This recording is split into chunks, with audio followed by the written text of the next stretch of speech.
Es la unidad más básica del lenguaje audiovisual. Hoy hablaremos sobre los tipos de planos.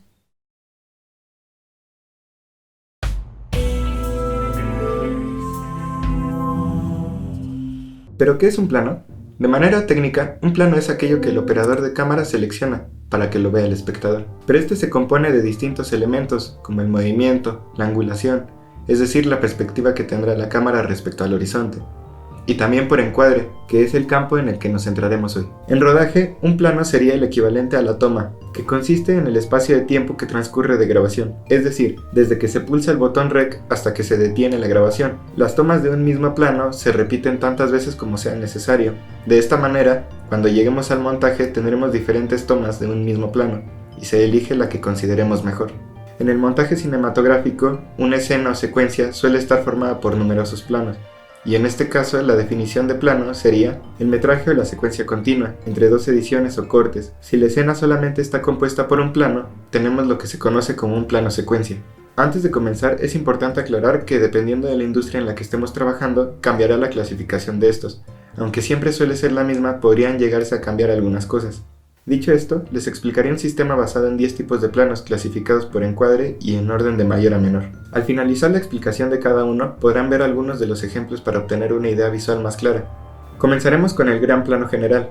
Este plano se ocupa para describir un entorno, y por lo general se incluye gran parte del lugar donde se esté filmando. El escenario es grande, y si es que salen personas, difícilmente se pueden ver con claridad, ya que el espacio es mucho. También es ocupado para ubicar de manera geográfica al espectador dentro de nuestra historia. Tiene una gran presencia del entorno en su uso. Algunos directores lo utilizan para destacar emociones de nuestro personaje. Un ejemplo es la soledad. Plano general. El plano general es muy similar al gran plano general, solo que a diferencia del anterior, con este tipo de plano podemos visualizar más el personaje. Otra diferencia es que se suele utilizar para definir multitudes o locaciones completas. Su uso más específico es para contextualizar una escena, así que adquiere un valor descriptivo, pero también, si se trata de manera correcta, podría adquirir un valor narrativo. Como el gran plano general, se suele filmar con grandes angulares. Plano entero, o también llamado plano figura. Con este plano se busca centrar más la atención en nuestro personaje, nos permite verlo más a él y no tanto a su entorno. Es utilizado para describir movimientos, pero aún más usado para definir el marco de la acción. El uso de este plano es más narrativo. Este plano tiene una pequeña división, y es que cuando aparecen más de un personaje en cuadro se le llama plano conjunto. En ambos casos se encuadra de pies a cabeza a nuestro personaje, y tenemos un espacio pequeño de aire sobre la cabeza del mismo. El aire es un término que utilizaremos para definir la cantidad de espacio vacío ya sea arriba o abajo de nuestro modelo. Plano americano.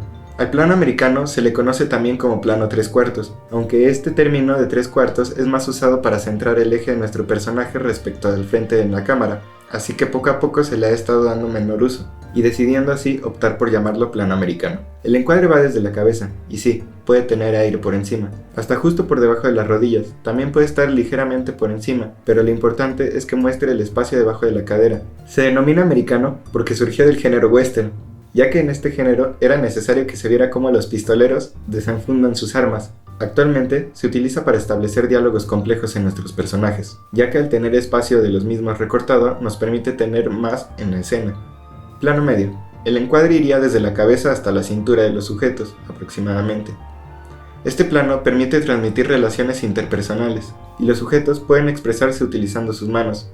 Es por ello que se utiliza mucho para las entrevistas de televisión. En el cine también es uno de los más comunes, ya que permite observar mejor los gestos de los personajes. Plano medio corto. Es muy similar al anterior, pero se suele encuadrar desde la cabeza hasta la mitad del torso. Es precisamente este tipo de plano el que estamos usando para este video. Nos permite descontextualizar el entorno y centrar la atención en nuestro personaje. En el uso de diálogos se usa para incrementar la cercanía. Primer plano. El plano se cortará por los hombros, quedando la atención en el rostro y en el cuello. Se utiliza para mostrar las emociones del personaje y genera una conexión más grande entre el personaje y el espectador, ya que nos acerca más a la perspectiva y enfatiza la manera de vivir y la acción respecto a la escena. Es algo que se tiene que pensar cada vez que lo usamos, ya que si se usa demasiado puede perder su efecto. Por eso, algunos directores dosifican su uso durante la película. Primerísimo primer plano. Este tipo de encuadre en cine se da cuando se capta el rostro desde el mentón hacia la parte superior de la cabeza. Por lo tanto, la cara del sujeto es lo más importante, siendo una imagen muy expresiva, que enfatiza más que el primer plano. Es utilizado cuando se quiere transmitir la reacción facial más mínima y suele tener efectos de uso psicológico.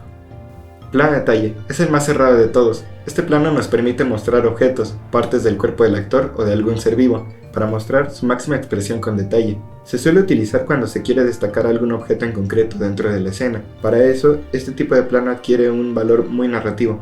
Hasta aquí la división de planos respecto a encuadre. Algunos consideran en esta lista el plano escorzo. De manera muy simple, este tipo de plano lo que busca es mostrar el hombro de nuestros personajes, con la finalidad de establecer una distancia entre los mismos. Este tipo de planos y algunas leyes de posicionamiento de la cámara los veremos con más detalle en un futuro video. Para finalizar, podemos englobar los tipos de planos en tres grandes grupos, los cuales son planos descriptivos o abiertos, donde se aprecian los rasgos faciales de los actores, por ejemplo, un plano general.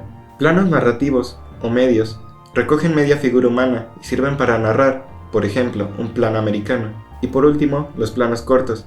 Sirven para expresar sentimientos y hacer énfasis en el dramatismo de un personaje. Un ejemplo de este grupo sería un primer plano.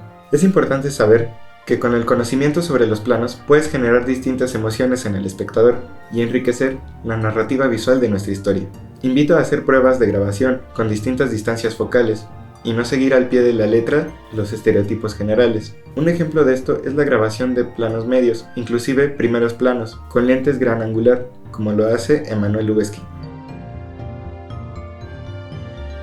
Si quieres aprender más sobre la distancia focal, puedes revisar algunos videos en este canal. Espero que pongas a prueba este recurso y encuentres la narrativa visual que estás buscando. Muchas gracias.